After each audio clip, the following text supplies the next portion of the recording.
The Lady at the Well. What a absolutely beauty-filled story and fact that he is showing us here. I want to take and look at this a lot deeper and keep in mind that's what we are told to do, all right? You have to think deeper. Topically, if you read this, anyone can get the topical meaning of this, and it is still good, but it's not what Christ, our Lord, was trying to show us. Now, this also ties into if you give even a cold cup of water to one of these little ones, you will not lose your reward in heaven.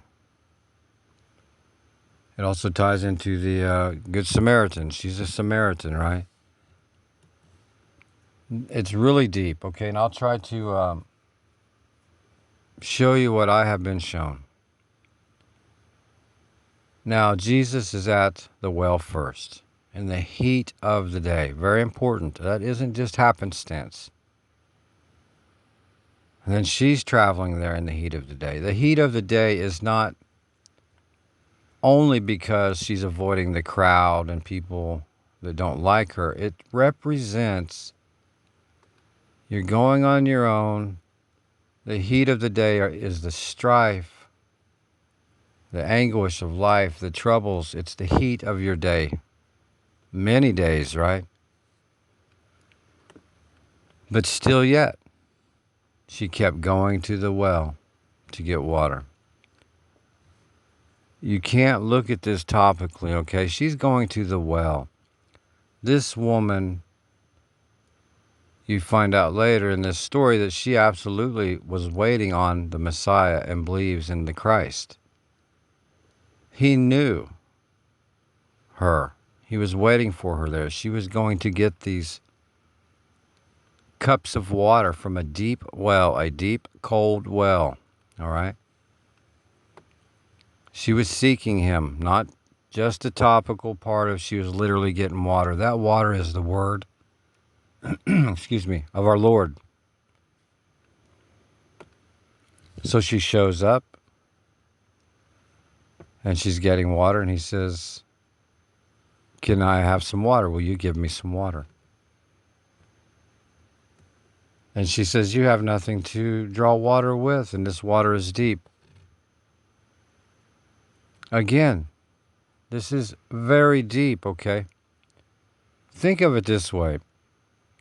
You go out and try to dig a well. Unless you really dig deep, you're not going to get that cool, cold, refreshing, and healthy water. If you just dig a little bit and hit some water, it's going to be muddy, murky. It is not going to be of very much use. It's still water. Okay, that's the topical reading you're getting there. The murky, muddy water. So she says, "You have nothing to draw with." Now he already knows that she has a deep well within her. She's going to bring it, he is going to bring it forth out of her.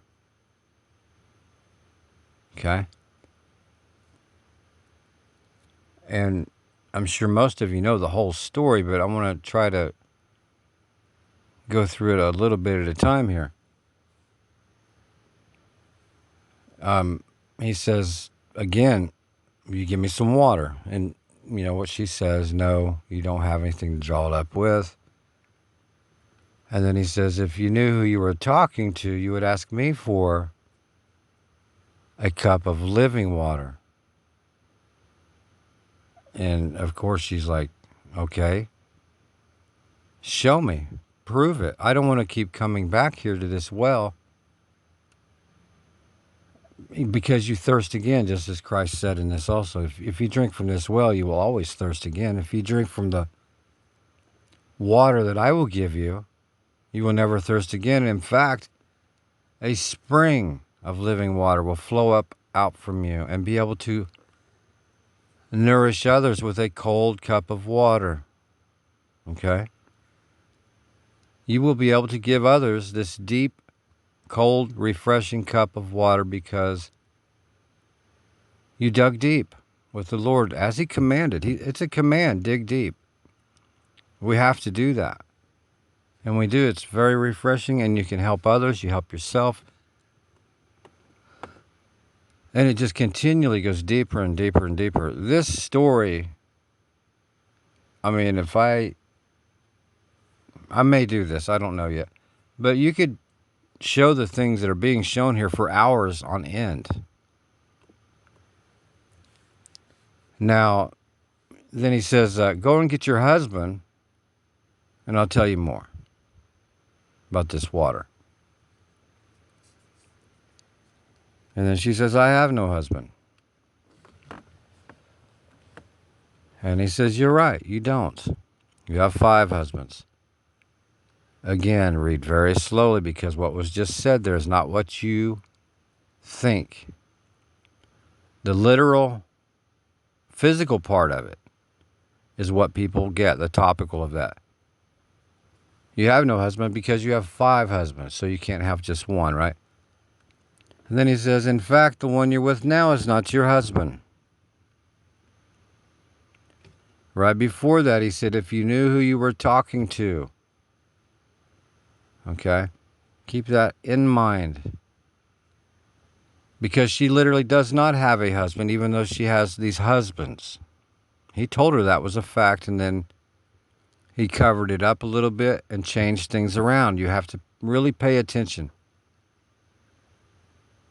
She has no husband because she doesn't realize she's speaking to her husband. Right there. The bride. She is the bride. Okay? We are the bride. He is the husband. Trying to show us and her in this story that she doesn't have a husband, even though she has 5. Because she is just now getting ready to find out that her Messiah, the Christ, has showed up, especially for her right there at that well. Because she was seeking him out during the hot part of the day. Everybody looked down on her, and she didn't come with a crowd of people. And it's showing something else there too. You don't want to be in the crowd, okay? You need to seek the Lord on your own, and you're going to find him when it's the heat of the day. That doesn't mean when it's actually hot outside at high noon. It means the heat of your day is the parts of your life that are troubling and you need him. He's there. He's waiting on you at that well. You just have to be willing to stop reading so quickly, topically, trying to feed yourself or let others feed you topically. Dig the well so that you can get that spring of eternal water flowing up out of you. And then you have that cup of cold water that you can give to one of these little ones. You all know where that's at in the Bible, I'm sure. Where do you think that cup of cold water comes from? Do you really think it's just a cold cup of water? Sure, that's a good thing to do. That's great. But that is not what is being told to us in the deeper spiritual relationship and meaning that he's putting forth. You have to really think and read slow and dig in. You have to really dig in, okay? So now we're to the point to where he tells her all of her husband's names. And of course, she realizes that he's not just a prophet. And he approaches her and tells her that, I came here especially to see you,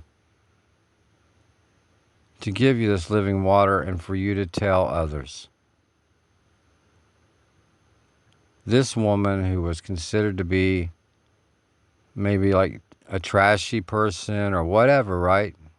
Too many husbands. The same way people look at people now, or in other aspects, just looking down on people.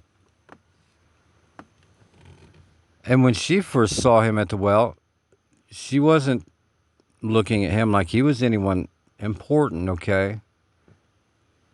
He looked like an average man, other than that he wasn't a Samaritan.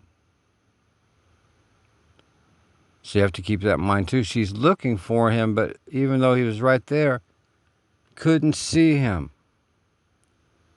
Why? Why? You always have to ask why. Because she was so busy getting all this water that would never refresh her. Okay?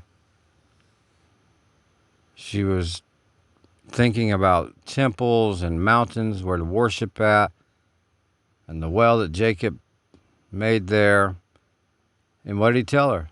There's going to come a time when none of this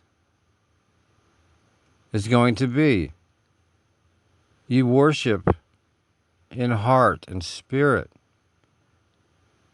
Our Lord is not in a church or a temple. That was clearly told by Christ right there. He said, you don't need to go looking for him, searching every day in the heat of the day with all your troubles, because you're just going to get water from a place that is not going to refresh you. And what does she do? It's so amazing to me. She realizes who he is. I mean, how beauty-filled is that? She drops her water vessels, right, and runs off into town to tell everyone. Comes out there in the heat of the day and leaves the water vessels there. That is so telling. Well, she had that spring of water flowing up from her, didn't she? And she was going to go into town and give out cold cups of water. Because she knows now that she does have a real husband. That's the Lord. And he is our real husband. All of us. We're the bride of Christ. Now, as I was saying, there's so many more things involved here that are amazing when you actually look deep into the well, that cold water. And you always have to ask yourselves why. When you hear something simple like the heat of the day, you have to relate that back into a spiritual, physical, emotional, all things that we have is what he's showing us continually. It's not just topical. It just wasn't that it was hot out. It wasn't just that she was avoiding people that make fun of her. She was seeking the Lord. That well that she kept going to represented her going back and forth trying to find the Lord. She was always digging and digging. And what happened when she kept doing that? She found him. He was there waiting for her. If you want to meet the Lord at the well, go to him continually. And many of you are feeling this now. I mean, you feel isolated, you're lonely, you're all kinds of things, going on. Keep going to that well. And that well is the word of Christ. Okay, that is what's going on here. That is the deeper meaning here. Now, I could say quite a bit more, but I'm not going to. I hope you leave some comments. And I want to see what you dig up as well. I want to drink from your cold cup, okay? Because this story alone lasts you a lifetime. You would never get to the bottom of this well. There's so much involved in this story. And that's what he told us too. It will never end. It's a spring coming up out of you, an eternal spring of water that never ends, that you can give to other people and someone else. It's probably one of my most favorite scriptures, story, fact.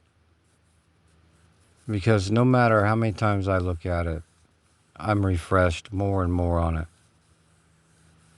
You know, there she was having 5 husbands, and he said, "No, you have," or no, she said, I don't have any husbands," and he said, "You're right, you have no husbands, or no husband, you have 5." But then right away, he says, "Even the one that you have is not your husband."